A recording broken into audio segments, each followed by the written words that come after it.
આપનું એ વિરાટ રૂપ જોવા ઈચ્છું છું. તો અર્જુનની ઈચ્છા છે એટલે ભગવાને એ રૂપ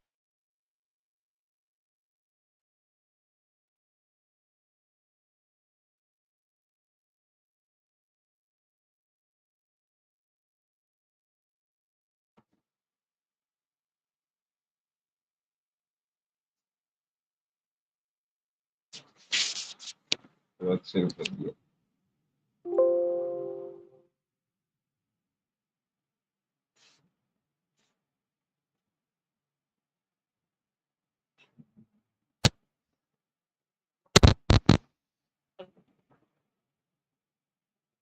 પ્રણામ શાસ્ત્રી. રામ રામ. અવાજ આવે છે શાસ્ત્રી?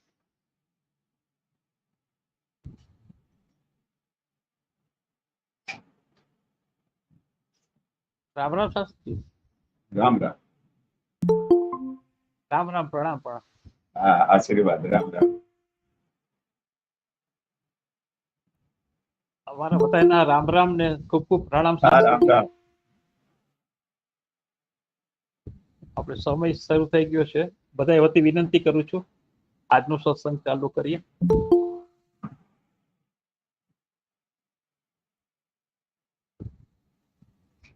ચાલુ કરી દઈએ શાસ્ત્રીથી આપણે. હા, ચાલુ કરીએ. હા હા, બધાના પ્રણામ ને હા. વિનંતી આપ અમને કથા શ્રવણ કરાવો. ઓમ સચ્ચિદાનંદ રૂપાય વિશ્વોદપત્યાદિહેતવે તાપત્રય વિનાશાય શ્રી કૃષ્ણાય વયમ નમઃ. સર્વોપનિષદો ગાવો દોગ્ધા ગોપાલનંદન પાર્થો વત્સ સુધીર્ભોક્તા દુગ્ધમ ગીતામૃતમ. બધાને રામ રામ. આવો ભગવદ ગીતા અધ્યાય 12મો ભક્તિ યોગ, શ્લોક સંખ્યા નંબર 4 અને 5. આ બે શ્લોક જરા બોલી લઈએ. સંનિયમ્યેન્દ્રિયગ્રામમ સર્વત્ર સમબુદ્ધયઃ તે પ્રાપ્નુવન્તિ મામેવ સર્વભૂતહિતે રતાઃ. ક્લેશોऽધિકતરસ્તેષાં અવ્યક્તાસક્તચેતસાम् અવ્યક્તા હિ ગતિર્દુઃખમ દેહવદભિર્વાપ્યતે. આ બે શ્લોકમાં, ચોથા શ્લોકમાં ભગવાન એમ કહે છે કે નિર્ગુણ ઉપાસકો પણ પોતાની ઇન્દ્રિયોનો સંયમ કરીને સર્વત્ર સમબુદ્ધયઃ સમાનતા પૂર્વક વર્તન કરીને સર્વભૂત હિતે રતાઃ તમામ પ્રાણીઓનું હિત કરવામાં સતત એક્ટિવ, સતત પ્રયત્નશીલ એવી વ્યક્તિઓ, નિર્ગુણ ઉપાસકો પણ મને જ મેળવે છે. તે પ્રાપ્નુવંતિ મામ એવ. એટલે સગુણ અને નિર્ગુણ ઉપાસક, મૂર્તિ પૂજામાં માનનારા અને મૂર્તિ પૂજામાં નહીં માનનારા, આ બંને ભગવાનને જ મેળવે છે. બંનેની ગતિ એક જ છે. પણ 5મા શ્લોકમાં ભગવાને કહ્યું ક્લેશોऽધિકતરસ્તેષાં અવ્યક્તાસક્તચેતસામ. જે નિર્ગુણ ઉપાસક છે એને કષ્ટ પડે છે, હાર્ડ પડે છે. એટલે અઘરો રસ્તો છે, ખોટો રસ્તો નથી. આ બે રસ્તા છે. સગુણ ઉપાસના એ થોડો સહેલો રસ્તો છે, નિર્ગુણ ઉપાસના એ અઘરો રસ્તો છે. આપણે રામાયણ ને મહાભારતની સિરિયલ રેડિયોમાં ટીવીમાં બેમાં આવતી હોય તો આપણે ટીવી જ જોઈએ. શું કામે? એમાં દેખાય છે. પેલામાં ટ્રાન્ઝિસ્ટરમાં દેખાતું નથી. એમ નિર્ગુણ ઉપાસનામાં સામે કોઈ આકાર નથી, સામે કોઈ રૂપ નથી, સામે કોઈ મૂર્તિ નથી. પુષ્ટિ સંપ્રદાયમાં વલ્લભાખ્યાનમાં એક વાત છે, નિર્ગુણનો નિર્દેશ અટપટો, રસના સી પેરે કહીએ જી, રૂપ રંગ અરુ દ્રષ્ટ પદાર્થ, ત્યાં એકો નવ લઈએ જી. જ્યાં રૂપ નથી, રંગ નથી, કઈ દ્રષ્ટિ સામે આવતું જ નથી, અને આંખ બંધ કરીને એમાં સ્થિર થવું જગતગુરુ શંકરાચાર્ય જેવા મહાપુરુષો માટે કદાચ શક્ય હશે, પણ આપણે જેવા સર્વસામાન્ય માટે આ અઘરો રસ્તો છે. ક્લેશોધિકતરસ્તેષામ અવ્યક્તા સક્ત ચેતસામ. બીજું, અવ્યક્તા હિ ગતિર દુઃખમ. એમાં કષ્ટ વધારે પડે છે, દુઃખ વધારે પડે છે. દેહવદ ભીરવાપ્યતે. અહીં સુધી આ નિર્ગુણની વાત કરી, અને હવે આગળ કહે છે, એ તુ સર્વાણી કર્માણી. 6ઠ્ઠો શ્લોક 12મા અધ્યાય. એ તુ સર્વાણી કર્માણી મયી સંન્યસ્ય મત્પરા, અનન્યે નૈવ યોગેન મામ ધ્યાયંત ઉપાસતે. જે સગુણ ઉપાસકો છે, જે ભક્તો છે, એ એના બધાના પોતાના કર્મો, સર્વાણી કર્માણી મતલબ સુખ દુઃખ, એ જે કઈ કરતા હોય, ખાતા પીતા હોય, આગળ ગીતામાં શ્લોક આવી ગયો, યત કરોસી યદશ્નાસી યદ જુહોસી દદાસી યત તપસ્યસી કૌંતેય તત્ કુરુસ્વ મદર્પણમ. તું જે કાંઈ કરે મને અર્પણ કર. તો અહીંયા ભગવાને આ વાતને ફરીવાર કહ્યું કે બધા કર્મો મને અર્પણ કરીને મયી સંન્યસ્ય મત્પરાહ, પરમાત્મામાં પોતાના કર્મોનું ફળ અર્પણ કરીને અનન્યે નૈવ યોગે. અનન્યનો અર્થ બીજો નહીં, એમાં ઘણો ગોટાળો થયો છે.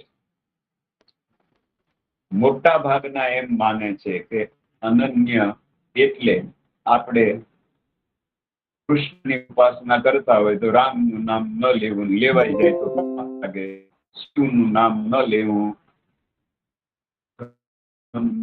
આ વેમ છે. પ્રેમ સારો નહીં, પ્રેમથી જીવવું, વેમ ન જીવવું. આપણા ભગવાનને મેળવવાના માર્ગમાં શાસ્ત્ર કહે એ પ્રમાણ. આ કઈ ચૂંટણી નથી, તે જાજા લોકો કહેતા હોય એ સાચું. 1000ની વસ્તીનું નાનું ગામ હોય, એમાં 800 માણસ દારૂ પીતા હોય, એટલે દારૂ પીવો એ સારો, એ વાત નથી. જે શાસ્ત્ર કહે તે કરો. ભગવદ્ ગીતાનું 16મો અધ્યાય, છેલ્લો શ્લોક, તસ્માત શાસ્ત્રમ પ્રમાણંતે કાર્યાકાર્ય વ્યવસ્થિતો. કૃષ્ણ ભગવાન કહે, શાસ્ત્રને પ્રમાણ ગણો. જરા ધ્યાનથી આ વાતને સમજવાનો પ્રયત્ન કરો. ભગવાન અને શાસ્ત્ર બે કદાચ જુદું જુદું કહેતા હોય તો ભગવાન કહે એમ ન કરવું, શાસ્ત્ર કહે એમ કરવું. ફરીવાર, ભગવાન અને શાસ્ત્ર, સાક્ષાત ભગવાન પ્રગટ થઈ જાય સામે, અને ભગવાન કહે અને શાસ્ત્ર કહે બે અલગ અલગ હોય તો શાસ્ત્ર કહે એમ કરવું, ભગવાન કહે એમ ન કરવું. આમ ગીતાને કેવું છે 16મા અધ્યાયના છેલ્લા શ્લોકમાં, તસ્માત શાસ્ત્રમ પ્રમાણંતે. એક દાખલાના રૂપમાં જોઈએ તો વધારે સમજાઈ જશે. 11મા અધ્યાયમાં વિરાટ રૂપનું દર્શન થયું. અર્જુનને પાકું થઈ ગયું કે આ પૂર્ણ પુરુષોત્તમ ભગવાન છે. પછી અર્જુને કીધું મારે ચતુર્ભુજના દર્શન કરવા છે, તો ભગવાને ચતુર્ભુજનું દર્શન આપ્યું, અને પછી પાછું દ્વિભુજનું દર્શન આપ્યું. આ બધું થયા પછી અર્જુનને પાકું થઈ ગયું આ ભગવાન છે. પણ યુદ્ધમાં અંતે અશ્વત્થામાને જ્યારે અર્જુન પકડે છે, દોરીથી બાંધે છે, ત્યારે કૃષ્ણ ભગવાને કહ્યું ખતમ કરને અને બાંધે છે શું કામ? તારી પ્રતિજ્ઞા છે કે દ્રૌપદીના 5 દીકરાઓને સૂતેલા જેને મારી નાખ્યા છે એનું માથું કાપીને હું દ્રૌપદીને આપીશ, એના ઉપર પગ મૂકીને દ્રૌપદી સ્નાન કરશે, પછી હું એને કહીશ કે તારા આંસુ લૂછી નાખ. તો તારી પ્રતિજ્ઞા છે, ખતમ કર. પૂર્ણ પુરુષોત્તમ ભગવાન અર્જુનને કહે છે, અર્જુન કૃષ્ણને બરાબર ઓળખે છે, પણ છતાંય કૃષ્ણના કહેવા છતાંય અર્જુન અશ્વત્થામાને મારતો નથી. કારણ કે ભગવાન કહે છે આને મારી નાખ, પણ શાસ્ત્ર ના પડે છે ન મરાય. આ મારો ગુરુનો દીકરો છે એટલે એને નથી મારતા. અને આ વાતમાં કૃષ્ણની નારાજગી નથી, આ વાતમાં કૃષ્ણની પ્રસન્નતા છે કે આ માણસ ગીતા બરાબર સમજ્યો છે. તો ફરીવાર કહું, ભગવાન કહેતા હોય અને શાસ્ત્ર કહેતું હોય, બંને અલગ અલગ હોય તો શાસ્ત્ર કહે એમ કરવું, ભગવાન કહે એમ ન કરવું. હવે શાસ્ત્ર કોણ? સંતોષીમાની વાર્તામાં લખ્યું હોય એ શાસ્ત્ર નથી. વેદ કહે એ શાસ્ત્ર. શ્રીમદ ભાગવતમાં યમરાજા એના બધા સ્ટાફને કહે છે વેદ પ્રણહિતો ધર્મ. વેદ કહે તે ધર્મ, અધર્મ તદ વિપર્યય. વેદ ના પાડે કે આ ન કરો એ અધર્મ. વેદ એ પુસ્તક નથી, વેદ એ સ્વયં ભગવાન છે. વેદો નારાયણ સાક્ષાત. તો વેદ કહે તે શાસ્ત્ર, ઉપનિષદ કહે તે શાસ્ત્ર, શ્રીમદ ભગવદ ગીતા કહે તે શાસ્ત્ર. વલ્ભાચાર્યએ એક વસ્તુ આમાં જોડી. પહેલા 3 વસ્તુ હતી. વલ્ભાચાર્ય કહે ભાગવત આખું કહે એ શાસ્ત્ર નહીં. ભાગવતમાં કંસ બોલ્યો, હિરણ્યકશ્યપુ બોલ્યો, દુર્યોધન બોલ્યો, એ શાસ્ત્ર નહીં. ભાગવતમાં જ્યાં શ્રી ભગવાન વાચ લખ્યું છે એ શાસ્ત્ર. પ્રમાણમ તચ્ચતુષ્ટયમ. આ 4 પ્રમાણભૂત ગ્રંથો ગણવા તો શાસ્ત્ર કહે એમ કરો. હવે એક બીજી વાત કહી દઉં. કોઈ વ્યક્તિ આવીને આપણી પત્નીની માગણી કરે તો આપી દેવાય? શાસ્ત્ર શું કે છે? શાસ્ત્ર ના પાડે છે ન અપાય. અચ્છા, તો જલારામ બાપાએ આપી તો એને ખોટું કર્યું? જલારામ બાપો ઓળખતો તો કે આ બાવો નથી, આ ભગવાન છે. એકવાર અડધી રાતે 2 જણા આવ્યા. બાપાએ કીધું કે હવે વાળું કરવા બેસી જાવ. પેલા 2 ના પાડી. હવે જલારામ બાપા તો ગામડાના માણસ, તો એની ભાષા તો રફ રહેવાની. એમણે કહ્યું અડધી રાત થઈ છે, હવે તમારો બાપ કોઈ ખાવા દે? બેસી જાવ ને, વાળું કરી લ્યો ને. પેલા બેસી ગયા, જમી લીધું, બંને જમીન હાલતા થયા. રાત્રે જે કોઈ એની સાથે હતા એને બાપાએ કીધું આ 2 કોણ હતું? તો બાપા અમને શું ખબર? તો કે એક મચ્છેન્દ્રનાથ હતા અને એક ગોરખનાથ હતા. તો જલારામ બાપાની આંખ ઓળખે છે કે ગમે એવો ડ્રેસ પહેરીને આવ્યો છે પણ આ ભગવાન છે. તો તસ્માત શાસ્ત્રમ પ્રમાણંતે. તો અહીંયા જે વાત છે એ તો સર્વાણી કર્માણી મયી સંન્યસ્ય મત્પરા અનન્યેનૈવ યોગેન. અનન્ય એટલે બીજો શિવજીનું નામ લેવાથી પાપ લાગે એ અર્થમાં આ શબ્દ નથી. મહિમ્ન સ્તોત્રમાં આવો તો એક જ ભગવાન આ જગતની રચના કરે ત્યારે બ્રહ્મા એવું નામ ધારણ કરે છે. આ જગતનું રક્ષણ કરે ત્યારે વિષ્ણુ એવું નામ ધારણ કરે. આ જગતનું સંહાર વિસર્જન કરે ત્યારે હર શિવજી એવું નામ ધારણ કરે છે. આ ત્રણેય મૂળ એક જ છે. તવેશ્વર્યમ યત યત જગદુદય રક્ષા પ્રલયકૃત ત્રયી વ્યસ્તુ વ્યસ્તમ ત્રિષુષુ ગુણ ભિન્નાસુ તનુષુ અભવ્યાનામસ્મિન વરદરમણીયામ રમણી વિહંતો વ્યાકૃષિત વિદધત હિ હે કે જડધિહ. તો અહીંયા અનન્ય નૈવ યોગેન પરમ ભક્તિ યોગથી ભગવાન કે છે મામ ધ્યાયંત, મારું ધ્યાન કરવું, ઉપાસ્યતે ઉપાસના કરવી, ઉપ એટલે પાસે, આસન લગાડીને બેસવું, એનો અર્થ ભગવાન પાસે બેસી જવાની તાકાત મેળવવી, એટલી ઉપાસના કરવી. બીજું, ગીતા કહે નિર્દોષમ હિ સમમ બ્રહ્મ તસ્માત બ્રહ્મણિ તે સ્થિતા. જે અંદર બહાર નિર્દોષ થઈ જાય એ ભગવાનની પાસે બેસી જાય છે. ત્રીજું, મામ ધ્યાયાંત ઉપાસતે. હવે ઉપાસનાના એની પદ્ધતિના 5 પ્રકાર છે.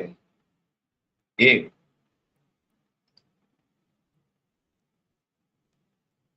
જપ, ભગવાનનો જપ કરવો. આપણે આગલા પ્રવચનમાં ચર્ચા કરી કે મનથી થયેલું પાપ ધ્યાનથી દૂર થાય છે, વાણીથી થયેલું પાપ જપથી દૂર થાય, અને શરીરથી થયેલું પાપ શરીરની સેવાથી જ દૂર થાય છે. તો પેલો જપ, પછીનો બીજો ક્રમ આવે યજ્ઞ. યજ્ઞપતિ તજ્જુહોતિ.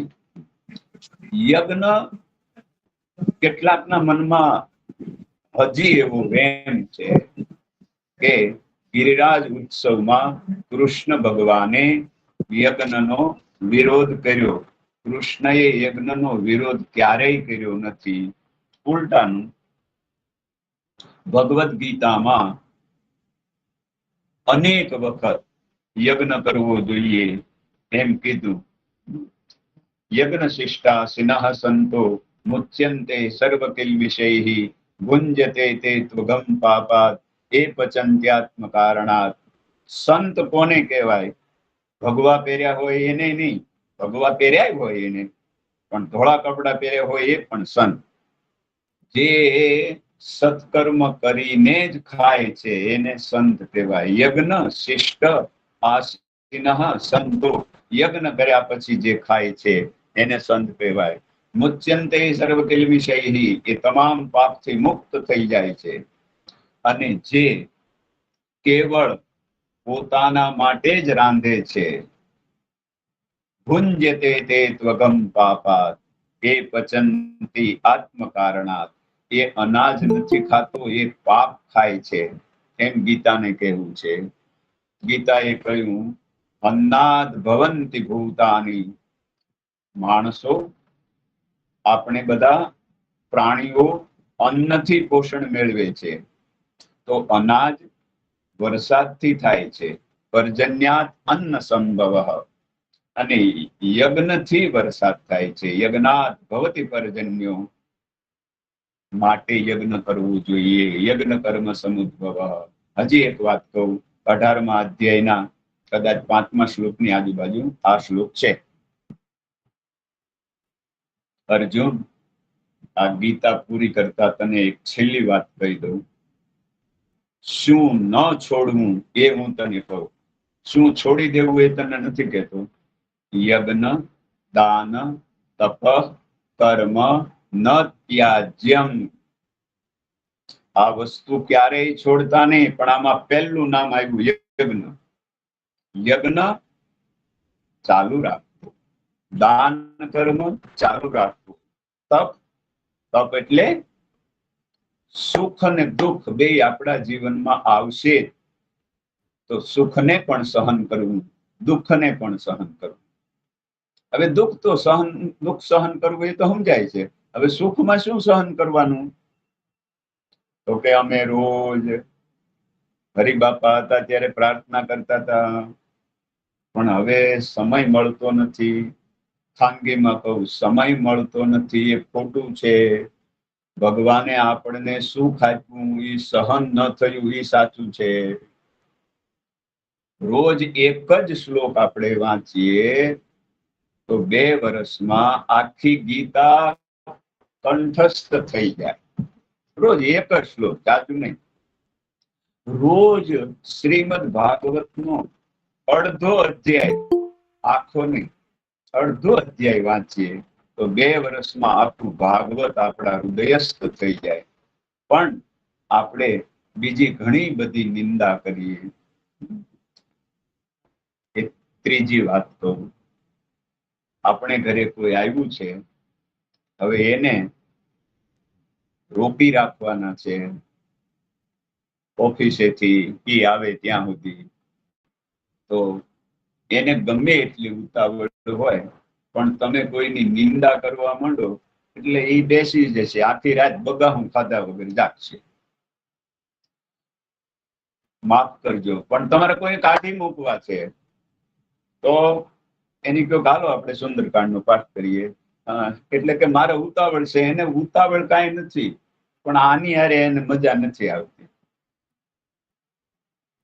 તો સુંદરકાંડમાં ભગવાન રામ ખુદ બોલ્યા છે જ્યારે વિભીષણ આવ્યો ત્યારે કે ભજન મોર તેહી ભાવ ન કાઉ, પાપવંત કર સહજ સ્વભાવ.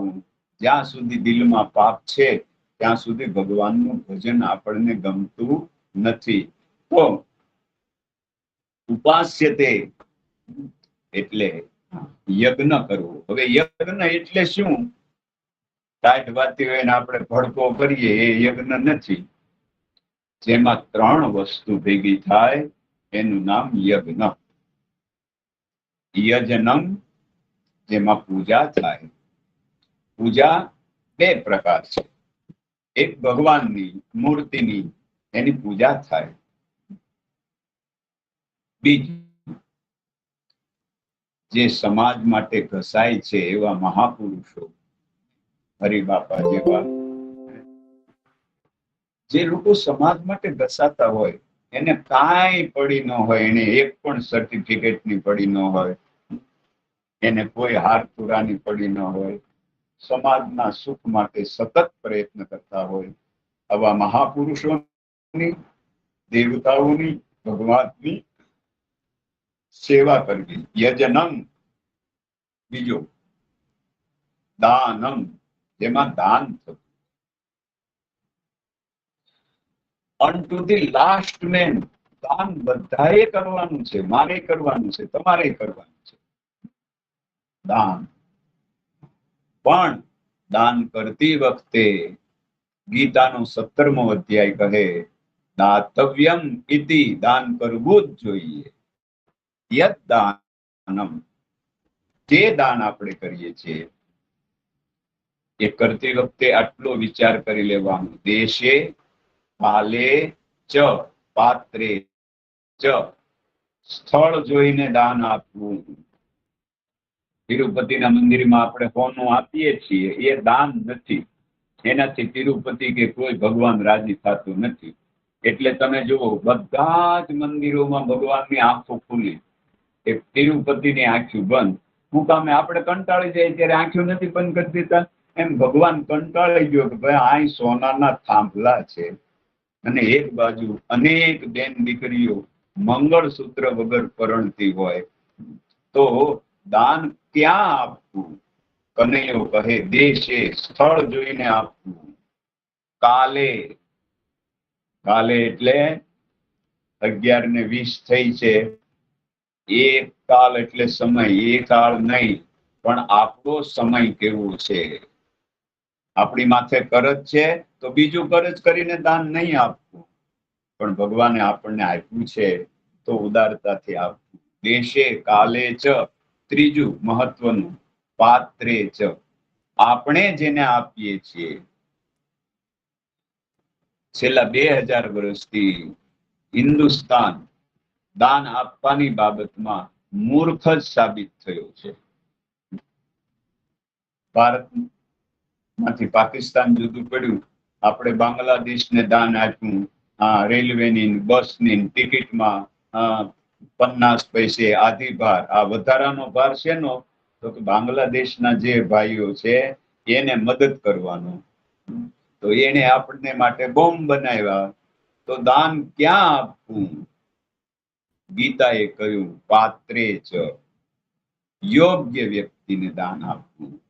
આ યજ્ઞ એટલે જેમાં યજન થાય, પૂજા થાય. બીજું યજ્ઞ એટલે જેમાં દાન થાય. ત્રીજું, આ બે વસ્તુ તો બનતી જ હતી અને બને છે. દાન વગર તો સોનાના થાંભલા મંદિરોમાં ન થાય. પણ સંગતિકરણમ, સંગઠન કરવું, મોટા ભાગે આપણે આ ભૂલી ગયા અને હજી આપણે સમજતા નથી. આપણે હિન્દુઓ સંગઠિત નથી. આ વૈષ્ણવ છે, આ સ્વામિનારાયણ છે, આ છે, આ છે, એમાંથી આપણે બહાર નીકળતા નથી. આપણે આ કુંડાળામાં પગ પડી જાય અને ભૂત વળી ગયું કહેવાય એમ આપણો પગ કુંડાળામાં પડી ગયો છે. આપણને જે ગમે તે પદ્ધતિથી ભગવાનનું ભજન કરીએ એની ના નહીં, પણ આપણાથી કઈક જુદી રીતે ભજન કરતો હોય એ પણ આપણા જ ભગવાનનો દીકરો છે, એ આપણો જ ભાઈ છે. આ જ્યારે આપણે સમજીશું ત્યારે હિન્દુસ્તાન મહાસત્તા થઈ જશે. કે નહીં સમજીએ તો હિન્દુ કપાતો જશે. આ કડવું સત્ય મારે તમારે સ્વીકારી લેવું પડશે. તો યજનમ, દાનમ, સંગતિકરણમ, નામ યજ્ઞા, 3 વસ્તુ ભેગી થાય એને યજ્ઞ કહેવાય. ભગવદ્ ગીતાએ યજ્ઞ માટે કહ્યું દ્રવ્ય યજ્ઞ, તપો યજ્ઞ, યોગ યજ્ઞ તથા પરે સ્વાધ્યાય યજ્ઞ ન યજ્ઞશ્ચ યતતઃ સંસિત વ્રતાઃ. આપણી પાસે દ્રવ્ય છે. બીજાનું દુઃખ જોઈને જે દ્રવે, જેની આંખમાં આંસુ આવે એને દ્રવ્ય કહેવાય. તો એને આપણે ઉપયોગમાં આવીએ. આ દ્રવ્ય યજ્ઞ. તપો યજ્ઞ, આપણું શરીર કોઈને માટે ઘસાય એ તપ યજ્ઞ થયો. દ્રવ્ય યજ્ઞ, તપો યજ્ઞ, યોગ યજ્ઞ, એક સાથે બીજા સાથે જોડી દઈએ એને યોગ યજ્ઞ કહેવાય. જુડના યોગ હૈ. સ્વાધ્યાય યજ્ઞ, શાસ્ત્રનો અભ્યાસ. એટલે ભાઈ સુંદરકાંડ મોઢે આવડી ગયું બધાને, તો હવે આપણે શું કરવાનું? ના, તુલસીદાસે કહ્યું શાસ્ત્ર સુચિંતિત પુનિ પુનિ દેખીય, ભૂપ સુસેવિત વસ નહીં લેખીય, રાખીય નારી જદપી ઉરમાહી, યુવતી શાસ્ત્ર નૃપતિ વશનાહી. સારી રીતે આવડી ગયું હોય તો પણ શાસ્ત્ર ફરી ફરી જોયા કરો. તો આ થયો સ્વાધ્યાય યજ્ઞ.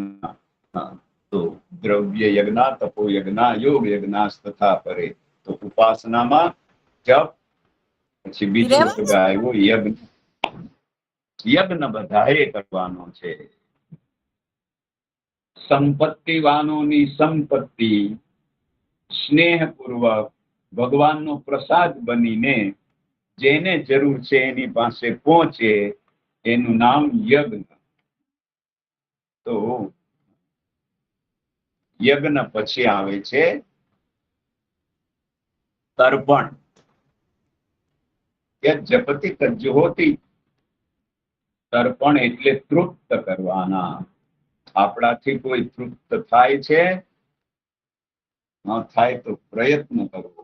પણ આપણાથી કોઈ અતૃપ્ત થાય, માત્ર પિતૃઓને તૃપ્ત કરવાના એવું નથી, પણ શક્ય એટલું તૃપ્ત કરવાનું. જલારામ બાપાએ બધાને તૃપ્ત કર્યા. તો દ્રવ્ય યજ્ઞ. યજ્ઞ પછી છે તત્શામ, તર્પણ.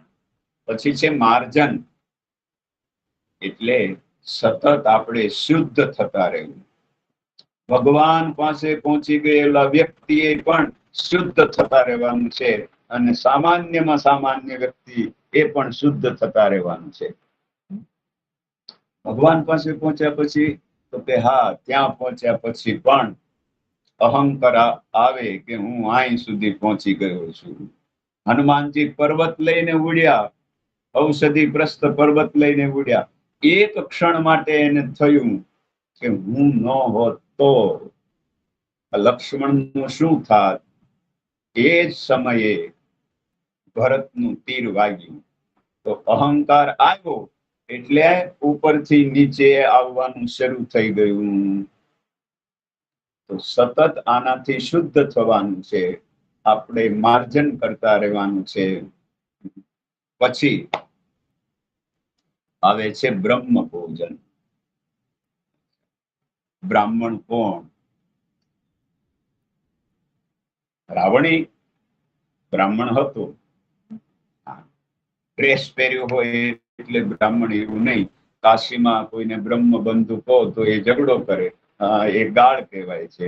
બ્રહ્મ બંધુ એટલે એનો ભાઈ બ્રાહ્મણ છે, એ આકસ્મિક રીતે બ્રાહ્મણ તરીકે જન્મ્યો છે, પણ બ્રાહ્મણના જે ગુણ છે એ મેળવવા પ્રયત્ન કરતો નથી. ભગવદ્ ગીતાનો 18મો અધ્યાય કહે, કદાચ 42મો શ્લોક છે, શમો દમઃ તપઃ શૌચમ શાંતિ આર્જવમેવ ચ જ્ઞાનમ વિજ્ઞાનમ આસ્તિક્યમ બ્રહ્મ કર્મ સ્વભાવજમ. જેનામાં શમ હોય એટલે માનસિક શાંતિ હોય. આપણે છે માનસિક શાંતિ. શમુ દમઃ, દમઃ ઇન્દ્રિય સંયમ, જેનામાં ઇન્દ્રિયોનો સંયમ હોય. તપઃ એટલે સમાજના વિકાસ માટે, સમાજના સંગઠન માટે જે ઘસાતો હોય એનું નામ તપ. તપ એટલે પર્વતની ગુફામાં જઈને બેસી જાય એટલે તપ. કેટલાક તપનો અર્થ ઘાસની પથારીમાં હુવે એને તપ કહેવાય. તો આ બધા પાડાઓ ઘાસની પથારીમાં જ હુવે છે, બધા પાડાને ભગવાન મળી જવા જોઈએ.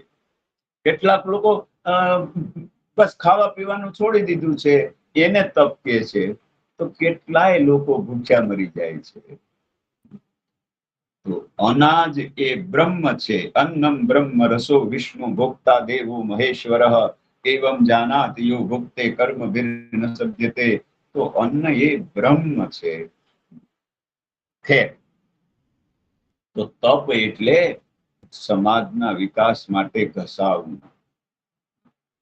શમો દમઃ તપઃ.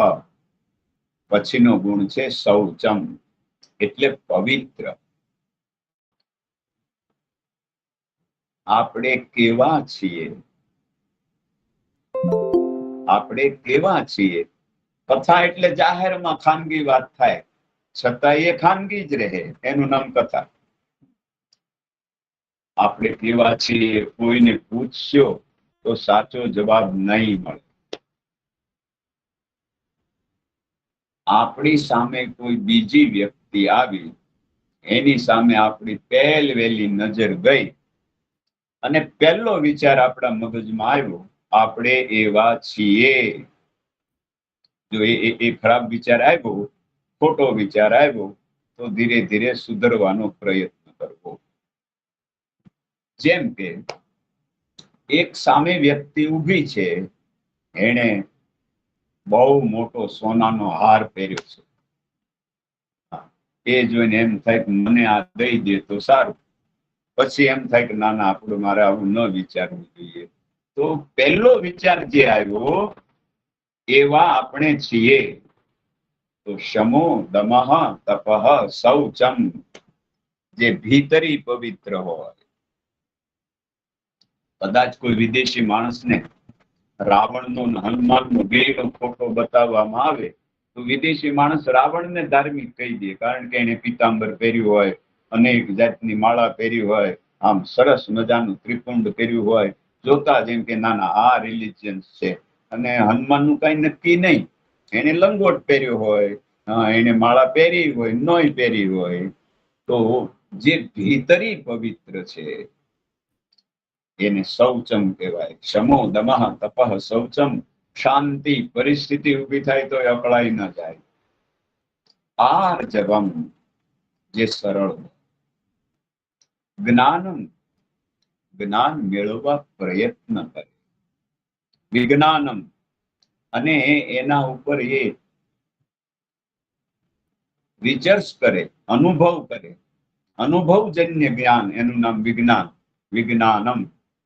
અને જે આસ્તિક હોય, ભગવાન સ્વયં આવીને કહે કે ભગવાન નથી, તો પણ જેની શ્રદ્ધા ડગે નહીં, એવું જે આસ્તિક હોય, એને આટલા ગુણો જે મેળવવા પ્રયત્ન કરે એને બ્રાહ્મણ કહેવાય. બ્રહ્મ કર્મ સ્વભાવજમ. હવે જરા ક્ષત્રિયોના ગુણ.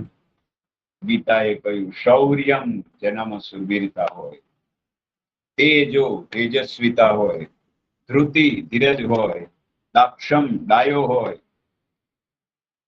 યુદ્ધે ચાપ્ય પલાયનમ, યુદ્ધમાંથી ભાગે નહીં, દાનમ, જે દાન દેતો હોય, ઈશ્વર ભાવમ ચ, આને ક્ષત્રિય કહેવાય. તો યજ્ઞ કરવો જોઈએ, પછી દાન કરવું જોઈએ, તર્પણ કરવું જોઈએ, માર્જન કરવું જોઈએ, પછી બ્રહ્મ ભોજન કરાવવું જોઈએ. આ ઉપાસનાની પદ્ધતિઓ છે, ભગવાનને મેળવવાના આ માર્ગ છે. મામ ધ્યાયંત ઉપાસતે, આવી રીતે મારી ઉપાસના કરે, ધ્યાન કરે. હવે પછી ભગવાને કહ્યું, ગીતામાં તત્વજ્ઞાન તો છે, એટલે તત્વજ્ઞાનીઓને, વિદ્વાનોને ગીતા બહુ ગમી. બીજું, ગીતાની અંદર ભગવાને કહી છે એટલે ભક્તોમાં એ માન્ય થઈ. પણ ગીતા સર્વમાન્ય એટલે થઈ કે ગીતામાં આશ્વાસનો બહુ છે. અહીંયા ભગવાને આશ્વાસન આપતા કહ્યું, 12મા અધ્યાયનો 7મો શ્લોક, એષામહં સમુદ્ધરતા મૃત્યુ સંસાર સાગરાત ભવામિ ન ચિરાત પાર્થ મય્યાવેશિત ચેતસામ. ઉપરના ગુણો મેળવવા પ્રયત્ન જે કરી રહ્યા છે, મામ ધ્યાયંત ઉપાસતે, ભગવાનનું ધ્યાન અને ઉપાસના કરી રહ્યા છે, ભગવાને કહ્યું એ બધાને હું એ બધાનો ઉદ્ધાર કરું છું. સમુદ્ધરતા, સારી રીતે ઉદ્ધાર કરું છું. મૃત્યુરૂપ આ સંસાર સાગરમાંથી. સંસારને સાગર કહ્યું, સંસારને ભવસાગર કહ્યું. મીરાબાઈ, સત કી નામ કેવટિયા સદગુરુ ભવસાગર તર આયો પાયો જી મેને ભવસાગર તર આયો પાયો જી મેને રામ રતન ધન પાયો પાયો જી મેને રામ રતન ધન પાયો. આખું ભજન રામ, પણ પૂરું કરતી વખતે શું કહ્યું? મીરા કે પ્રભુ गिरिधर नागर, मीरा के प्रभु गिरिधर नागर. गिरिराज ने धारण करवा वाला कृष्ण. तो आखું ભજન રામનું, પૂર્ણાવતી કૃષ્ણએ કરી.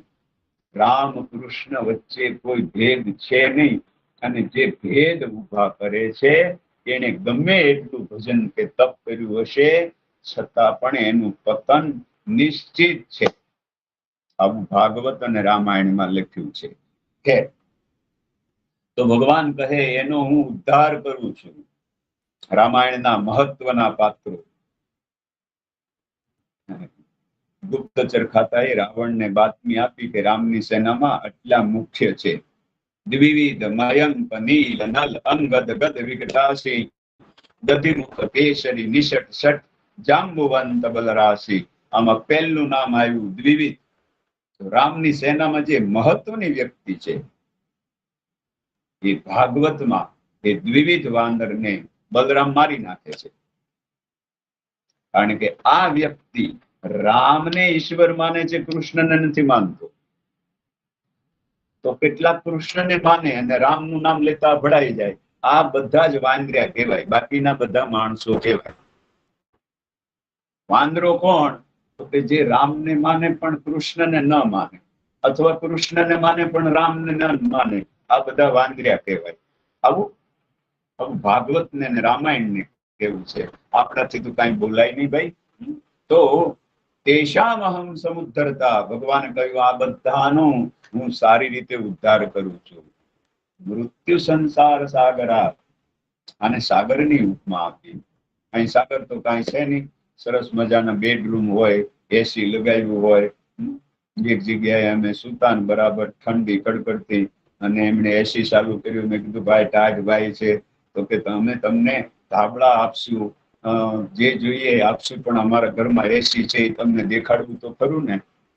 તો આ બધું છે. આમાં સાગર ક્યાં છે? તો આનું નામ છે ભવસાગર. ભવસાગર તર આયો, પાયોજી મેને રામ રતન તન પાયો. તો ભવ એટલે થવું, દુ, જન્મ થવું, મોટા થવું, સુખી થવું, દુખી થવું, માન થવું, અપમાન થવું, બીમાર થવું, સાજા થવું, વૃદ્ધ થવું, મૃત્યુ થવું, જેમાં બધાએ થવું પડે છે, એવી એક જગ્યા, એટલે એનું નામ ભવસાગર. અને આ જેનાથી થાય છે, ભવ એટલે થવું, એટલે ભવ એનો અર્થ શિવજી. મહિમ્ન સ્તોત્રમાં ભવ સર્વો રુદ્ર, ભવ એટલે શિવજી. અને ભવની પત્ની એટલે ભવાની. ભવાની ત્વત્પાણી ગૃહણ પરિપાટી ફલમિદમ. તો ભગવાને કહ્યું તેષામ અહમ સમુદ્ધરતા, મૃત્યુ સંસાર સાગરા. આ સાગરમાંથી હું એનો ઉદ્ધાર કરું છું. આને સાગરની ઉપમા એટલે આપી છે કે સાગર કોઈ એની અંદર પડીને સામે કિનારે તરીને નીકળવા જાય તો એ મિથ્યા પ્રયત્ન છે. રસ્તામાં જે મૃત્યુ થઈ જાય, એને માટે નાવ જોઈએ, એને માટે સાધન જોઈએ. તો આ ભવ સાગરને તરવા માટે ભક્તિ જોઈએ. અને એ ભક્તિ રૂપી નૌકામાં એનો નૌકાને ચલાવનાર નાવિક એ સદગુરુ જોઈએ. તો જ ભવસાગર તરી શકાય. તો સંસાર સાગરાત ભવામી, તેષામહમ સમુદ્ધરતા, મૃત્યુ સંસાર સાગરાત ભવામી ન ચિરાત પાર્થ. ભગવાને કહ્યું હે અર્જુન, કૃષ્ણની એક મજા એ છે કે માંથી ઓળખાણ આપે છે. હે પૃથાના દીકરા, કૃષ્ણ એમ કહે હે કૌંતેય, હે કુંતાના દીકરા. ગીતાની શરૂઆતની મજા પહેલા અધ્યાયમાં તમે જુઓ, દ્રૌપદે યાસ્ય સર્વશ પૃથ્વી પદે. મહાભારતની લડાઈમાં દ્રૌપદીના દીકરા છે. મહાભારતની લડાઈમાં સૌભદ્રો દ્રૌપદે યાસ્ય સુભદ્રાના દીકરા છે. તો કદાચ અમુક સૈકાઓ પછી એવો કોઈ કાયદો આવે કે આપણી પાછળ બાપાને બદલે માનું નામ લખવું, કારણ કે આમાં શું થાય એ કઈ નક્કી નહીં. તો માનું નામ લખવાનું શરૂ થાય, પણ એની શરૂઆત કૃષ્ણએ જ કરીએ છીએ. કૃષ્ણ પૂર્ણ પુરુષોત્તમ છે. તો એને કહ્યું ભવામી નચિરાત પાર્થ, હે પૃથાના દીકરા અર્જુન. આમાં હું એનો ઉદ્ધાર કરવામાં વાર લગાડતો નથી. મય્યાવેશિત ચેતસામ, જેનું ચિત્ત, જેના ચિત્તમાં હું છું, એનો ઉદ્ધાર કરવામાં હું વાર લગાડતો નથી. આગળ શ્લોક સંખ્યા નંબર 8. મય્યેવ, ભગવાનને મેળવવાની આ પગથિયું છે, આ સ્ટેપ છે. આપણે જ્યાં છીએ ત્યાંથી આપણને આગળ લઈ જવાનો રસ્તો બતાડે, એનું નામ ગીતા. વલ્ભાચાર્ય અને શંકરાચાર્ય એને આગળ જવા માટે ગીતા રસ્તો બતાવે, અને સાવ સામાન્યમાં સામાન્ય વ્યક્તિ એને પણ આગળ જવા માટે ગીતા રસ્તો બતાવે. મય્યેવ મનાતત્સ્વ, 12મા અધ્યાયનો 8મો શ્લોક. ભગવાને કહ્યું, તારું મન મારામાં લગાડ, મને તારું મન આપી દે. હવે ભાઈ રૂપિયા આપવાના હોય તો સમજાઈ જાય, એકાદો કપડાનો ડ્રેસ આપવાનો હોય તો સમજાઈ જાય, મંદિર બનાવવું હોય ને જમીન આપવી હોય તો સમજાઈ જાય, પણ મન આપવું એટલે શું? મય્યેવ મનાદત્સ્વ. તો મનની અંદર સંકલ્પો થાય છે. તો ભગવાનને ગમે એવા સંકલ્પ કરવા શરૂઆત. પછી એક સમય એવો આવે કે કોઈ ઈચ્છા જ ન થાય. ભગવાન, હું જન્મો ત્યારે મારા મોઢામાં દાંત નહોતા, તો મારાથી ચવાશે નહીં એ તને ખબર હતી. તો હું જેવો જન્મો એવું મારી માના સ્તનમાં દૂધ આપ્યું, તો દાંત આપ્યા પછી ખાવાનું નહીં આપે? તો એક સમય એવો આવે કે પછી ઈચ્છા જ ન થાય. બસ ચાહ ગઈ, ચિંતા ગઈ, मनवा बेपरवाह, जिसको कष्टों न चाहिए वो शाहों का शाह. हमारी तमन्ना ने हमको बुदबुदा बना दिया, अपने जीवड़ा થઈ ગયા. हमारी तमन्ना ने हमको बुदबुदा बना दिया, नहीं तो हम खुद खुदा बन सकते थे. તો આપણું મન, એમાં ભગવાનને રહેવા દેવાનું, આપણું મન ભગવાનને આપી દેવાનું. મનમાં ઈચ્છાઓ થાય છે, સંકલ્પો થાય છે, તો શરૂઆતમાં ભગવાનને ગમે એવા સંકલ્પ કરીએ, શરૂઆતમાં શુભ સંકલ્પ કરીએ. એટલે આપણે દરવાજામાં લાભ અને શુભ લખીએ છીએ. ભગવાનને આપણે કહીએ છીએ, ભગવાન, લાભ થવો કે હાનિ થવી એ તારા હાથમાં, પણ શુભ કામ કરવું એ મારા હાથમાં છે. તો એક વસ્તુ ભગવાનના હાથમાં, એક વસ્તુ આપણા હાથમાં. સુનહું ભરત, રામચરિતમાનસ. સુનહું ભરત, દશરથના મૃત્યુ વખતે વશિષ્ઠ બોલે, ભાવી પ્રબલ બિલથી કહે મુનિનાથ, હાનિ લાભ જીવન મરણ જસ અપજસ વિધિહાર, આ 6 વસ્તુ ઉપરવાળાના હાથમાં છે. એમ 6 વસ્તુ આપણા હાથમાં છે. આપણે ગમે એવા નાના હોઈએ તો પણ આપણે ભગવાનના દીકરા છીએ. અમૃતસ્ય પુત્રાહ, આપણે ભગવાનના દીકરા છીએ. તો ભગવાન, આ 6 વસ્તુ તારા હાથમાં, તો 6 વસ્તુ મારા હાથમાં. હાનિ એના હાથમાં, પણ ઠાની નક્કી કરી નાખવું કે મારે રોજ એક માળા કરવી છે, મારે રોજ પ્રાર્થના કરવી છે, મારે રોજ આ કરવું છે, એ નક્કી કરી નાખવું એ આપણા હાથમાં છે. હાનિ એના હાથમાં, ઠાની આપણા હાથમાં. હાનિ લાભ, લાભ થાવો કે ન થાવો એ ઉપરવાળા હાથમાં. બરાબર પરફેક્ટ ગણિત કરીને બિઝનેસ શરૂ કર્યો, આમાં એક રત્તી બાર પણ ભૂલ નહીં. પણ જેવો બિઝનેસ શરૂ કર્યો ત્યાં કોરોના આવ્યો, અને જે ખોટ ગઈ તો એ આપણી આવડત નહોતી એટલે ખોટ ગઈ? તો કે ના, બધું બરાબર જ આવડત હતી, તો પણ ખોટ ગઈ. કેમ? તો કે લાભ થવો કે ન થવો એ એના હાથમાં છે. હાનિ લાભ, તો લાભ ભગવાન તારા હાથમાં, તો શુભ મારા હાથમાં. એટલે આપણે દરવાજામાં લાભ શુભ લખીએ છીએ. હાનિ લાભ જીવન, કેટલા વર્ષ જીવવું એ ભગવાન તે નક્કી કર્યું હશે, એની આપણે શું કામ ચિંતા કરવી?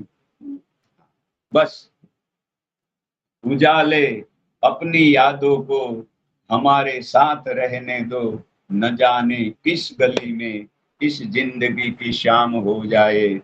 તો જીવન કેટલું એ એના હાથમાં, પણ જીવન કેવું જીવવું એ આપણા હાથમાં છે. ગુરુ દ્રોણને એના હિતેચ્છુએ કહ્યું કે આ દ્રુપદ રાજાનો દીકરો, એ દ્રુપદ રાજા એ તમને કહ્યું કે મેં યજ્ઞ કર્યો અને સંકલ્પ કર્યો કે મને એક દીકરો જોઈએ, જે દીકરો ગુરુ દ્રોણને મારી નાખે યુદ્ધમાં. તો હવે એને યુદ્ધ વિદ્યા શીખવી છે એટલે તમારી પાસે લાવ્યા. તો હવે આ યુદ્ધ વિદ્યા શીખ્યા પછી તમને જ મારી નાખશે, તો શું કામ ભણાવો છો? ગુરુ દ્રોણે કહ્યું, હું કેમ મરી જવાનો છું એ ઉપરવાળાએ નક્કી કર્યું હશે, પણ કેમ જીવવું એ મારે નક્કી કરવાનું છે. જો હું એને ન ભણાવું તો સરસ્વતીનું અપમાન છે. સરસ્વતી માં છે, એ ભેદભાવ ન કરી શકે. તો કેટલું જીવવાનું ઉપરવાળાએ નક્કી કર્યું, પણ કેવું જીવવું એ આપણે નક્કી કરવાનું છે. તો હાનિ લાભ જીવન, રામાયણ કહે મરણ મૃત્યુ. મૃત્યુ ક્યારે, ક્યાં, કયા રૂપમાં, એ ઉપરવાળાએ નક્કી કરવાનું. પણ મૃત્યુ આવ્યા પહેલા મૃત્યુના ભયમાંથી મુક્ત થવું, ભાગવતને આ જ કહેવું છે દ્વિતીય સ્કંદમાં શરૂઆતમાં. તો મૃત્યુ આવ્યા પહેલા મૃત્યુના ભયમાંથી મુક્ત થવું, જેને આપણે મૃત્યુંજય કહીએ છીએ. મૃત્યુંજય એટલે મરે નહીં એમ નહીં, મરવાનું તો નક્કી જ છે. જગતગુરુ શંકરાચાર્ય નમે મૃત્યુ શંકા, એમાં કોઈ શંકા નથી, મરવાનું છે. પણ મૃત્યુ આવે એ પહેલા આપણે ભગવાનને સમર્પિત થઈ જઈએ, મૃત્યુના ભયમાંથી મુક્ત થઈ જઈએ, તો મૃત્યુંજય થઈ જઈએ. ગુલાબી ગાલ રાખું છું, ગેબી ચાલ રાખું છું, દગાઈ જાય જમ એવી જિંદગીની શાન રાખું છું. મરતો ના કદી હું કાળનો માર્યો, આ તો ઘડી ભર ફેરવી આંખો મરણનું માન રાખું છું. તો મૃત્યુ તો આવે, પણ એ પહેલા મૃત્યુના ભયમાંથી મુક્ત થઈ જઈએ. તો હાનિ લાભ જીવન મરણ, જસ અપયશ વિધિ હાથ. યશ અને અપયશ એના હાથમાં છે, પણ યશ અપયશની ચિંતા કર્યા વગર આપણે સત્કર્મ કરતા રહીએ, એ આપણા હાથની વાત છે. તો મય્યેવ મન આધત્સ્વ, ભગવાને મન માગ્યું, એનો અર્થ સંકલ્પ માગ્યો. આપણે ભગવાનને ન ગમે એવી ઈચ્છા ન કરીએ. આગળ જતા જતા ઈચ્છા જ બંધ થઈ જાય. એટલે આપણે આપણા ધર્મમાં શબ્દ આવ્યો નમન. નમન એટલે નમસ્કાર, બીજું નમન એટલે ન મન. હવે મન જ નથી, એ મન જ ભગવાનને દઈ દીધું. એ ભગવાન ઈચ્છા પણ ભગવાન જ કરે. હરિબાપાને ક્યાં જવું એ ભગવાન નક્કી કરે, હરિબાપાને ક્યાં જમવાનું એ ભગવાન જ નક્કી કરે, હરિબાપાને નહીં જમવાનું એ પણ ભગવાન જ નક્કી કરે, કારણ કે એને મન એને આપી દીધું છે. તો મન ભગવાનને આપવું, ભગવાને માગ્યું છે. આપણો પ્રોબ્લેમ એ છે કે બોલો ચા પીતો હોય, આપણે એને ચા ના આપીને બીજું બધું ધરીએ. જેની જે ઈચ્છા હોય એ આપણે આપવું જોઈએ. ભગવાને મન માગ્યું, આપણે ભગવાનને મન આપતા નથી, બીજું ઘણું બધું આપીએ છીએ. તો મય્યેવ મન આધત્સ્વ. બીજું, મનમાંથી વિકલ્પો જાગે. આ કરવું, આ ન કરવું, આ કરવું, આ ન કરવું.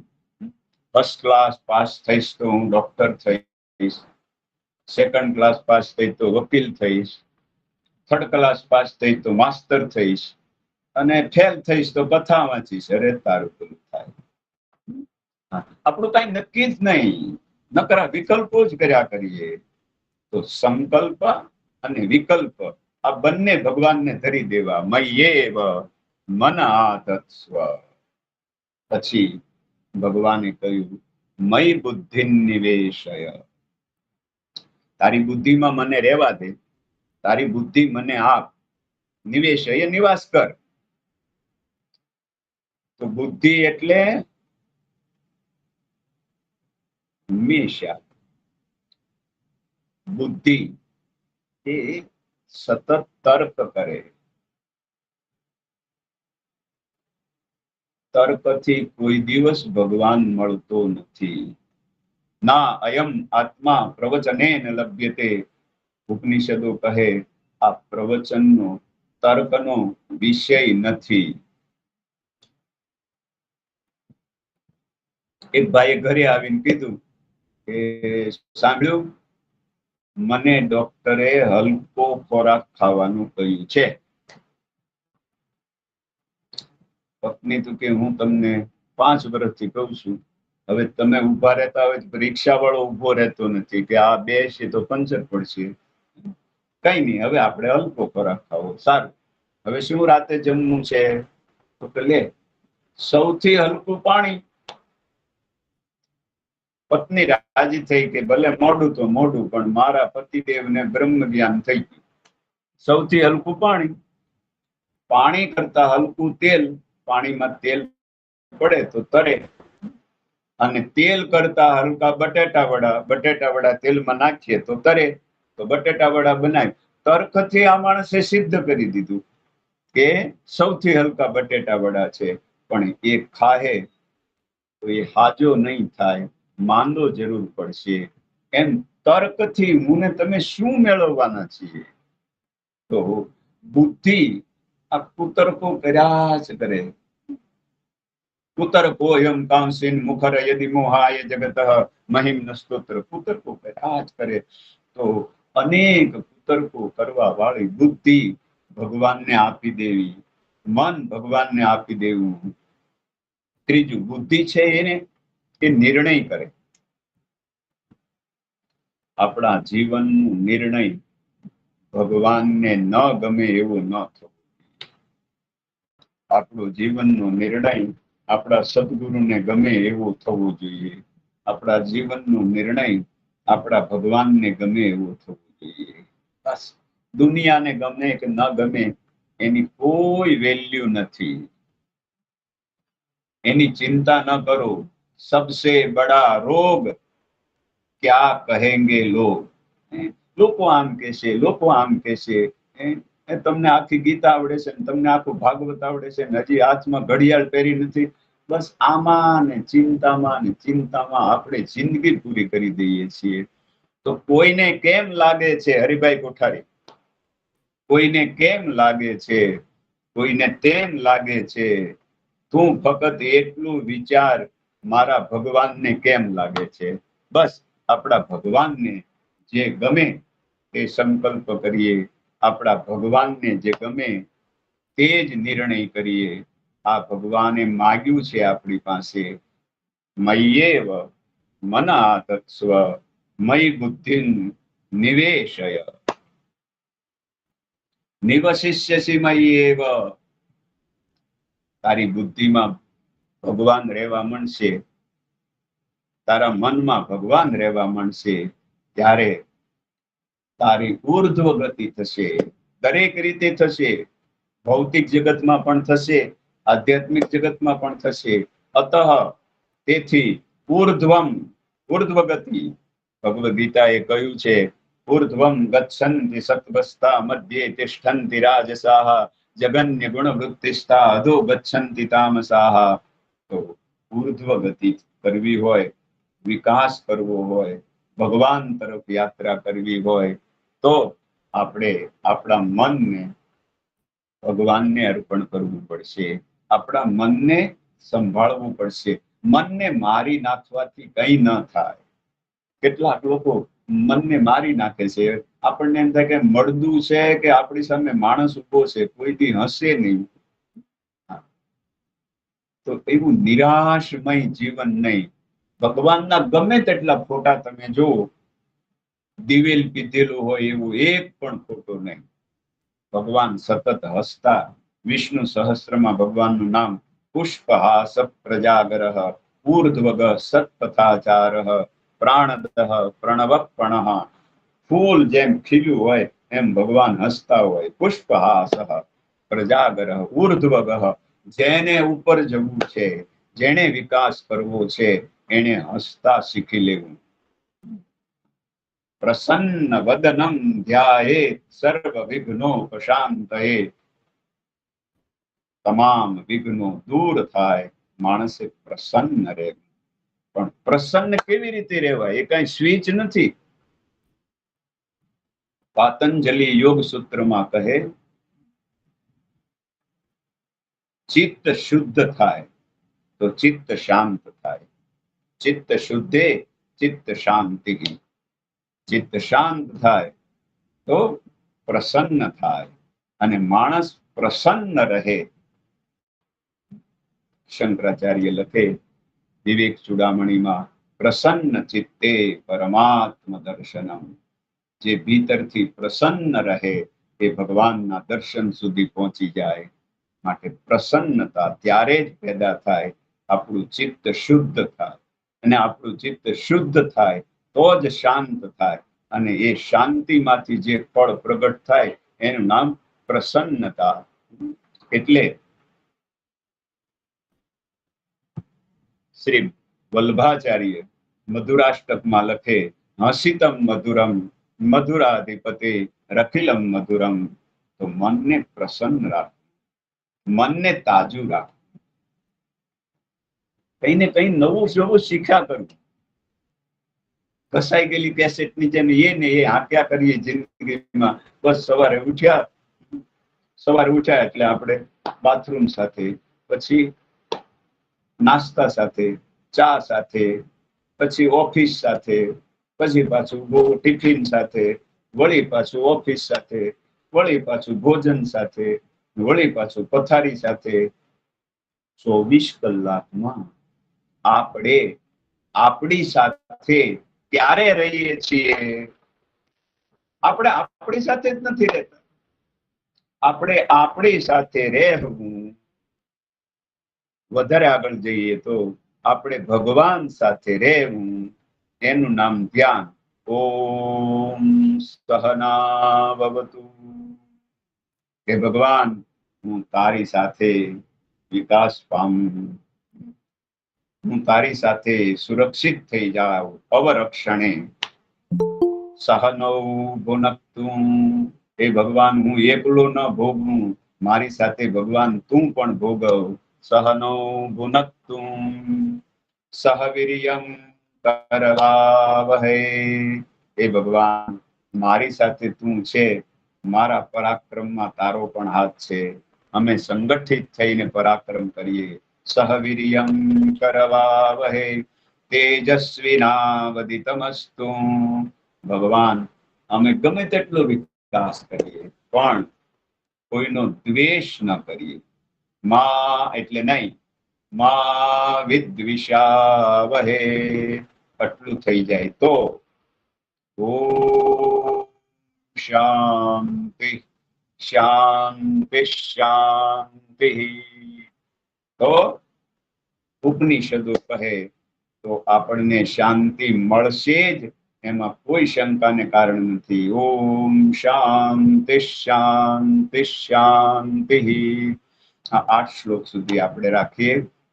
મય્યેવ મનાધત્સ્વ મયી બુદ્ધિ નિવેશય નિવસિષ્યસી મય્યેવ અત ઉર્ધ્વં ન સંશયઃ. એમાં શંકા કરવાનું કોઈ કારણ નથી. આપણી ઉર્ધ્વ ગતિ થશે. રાતના 11 વાગે આ પીપળાના ઝાડની નીચે કાંઈક થાય છે એમ બોલતો હોય ને, એને પૂછું કે ભાઈ ત્યાં જોયું છે? એને જોયું હોય તો જીવતો હેનો રહ્યો હોય, ગુજરી ન જાય. એને જોયું નથી, એને સાંભળ્યું છે, અને એની પાસેથી આપણે સાંભળ્યા પછી આપણે કારમાં બેઠા છીએ, એસી કાર છે, અને ત્યાંથી નીકળ્યા આપણે એટલે એસી કારમાં આપણને પરસેવો વળી ગયો. એનું કારણ, માફ કરજો પણ આ હકીકત છે, એનું કારણ આપણને ભૂતમાં શ્રદ્ધા છે. કોઈએ જોયું નથી પણ તોય આપણને એમાં શ્રદ્ધા છે, એટલે તો ભય લાગ્યું. જયારે વલ્ભાચાર્યએ કહ્યું મેં શ્રીનાથજીને જોયા, શંકરાચાર્યએ કહ્યું મેં ભગવાનને જોયા, મારી માની મુક્તિ માટે ભગવાન આવ્યા. ઇતિ હરિરખિલાત્મા રાધિત શંકરેણ શ્રુતિ વિશદ ગુણો સૌ માતૃ મોક્ષ સ્થિતમ મામ યતિવર નિકટે શ્રી યુક્ત આવિર્બભૂવ સગુણ ઋત ઉદાર શંખ ચક્રબ્ધ હસ્ત. શંકરાચાર્યએ કહ્યું, વલ્ભાચાર્યએ કહ્યું, જલારામ બાપાએ કહ્યું, મેં ભગવાનને જોયા છે. તો એમાં આપણને ભરોસો નહીં, પણ રસ્તે પાનની પિચકારી મારતો, તમાકુ ખાતો, ગુટક્યા ખાતો, ગમે એમ કે રાતના 11 વાગે આ પીપળા નીચે કાંઈક થાય છે, તો આપણે એ માની લઈએ. એનો અર્થ આપણે ભૂતમાં ભરોસો રાખીએ છીએ, ભગવાનમાં ભરોસો નથી રાખતા. તો આપણે આપણી મન અને બુદ્ધિ ભગવાનને આપીએ. અસ્તુ શુભમ ભવતુ. બધાયને રામ રામ. રામ રામ શાસ્ત્રી, પ્રણામ. શાસ્ત્રીજી રામ રામ. બહુ આનંદ આવે શાસ્ત્રીજી, ખરેખર કહું, દિલથી કહું છું. આ ભીખુને પ્રેરણા થઈ ને તમને બાપાની પ્રેરણા થઈ, બે ભેગું થયું. અને શાસ્ત્રીજી એક વાત કહું, તમે જલારામ મંદિરમાં અમને એકવાર કીધું હતું કે રોજ વિષ્ણુ સહસ્ત્ર કરવું. તો હું દયા અમે રોજ વિષ્ણુ સહસ્ત્ર પૂરી પ્રાર્થના કરીએ છીએ. શિવમય એમ દયા ભેગી સવારે. બસ હવે બાપાના આશીર્વાદથી તમને બહુ જ આનંદ આવે છે શાસ્ત્રીજી, અતિ આનંદ, ખૂબ આનંદ આવે છે. રામ રામ. બહુ આનંદ આવે છે. Ram Ram Thank you. શાસ્ત્રીજી. રામ રામ. રામ રામ. અઠવાડિયે શનિવારે થશે સત્તર. રામ રામ રામ બાપા, રામ રામ શાસ્ત્રીજી, રામ રામ. રામ રામ બધાને રામ રામ.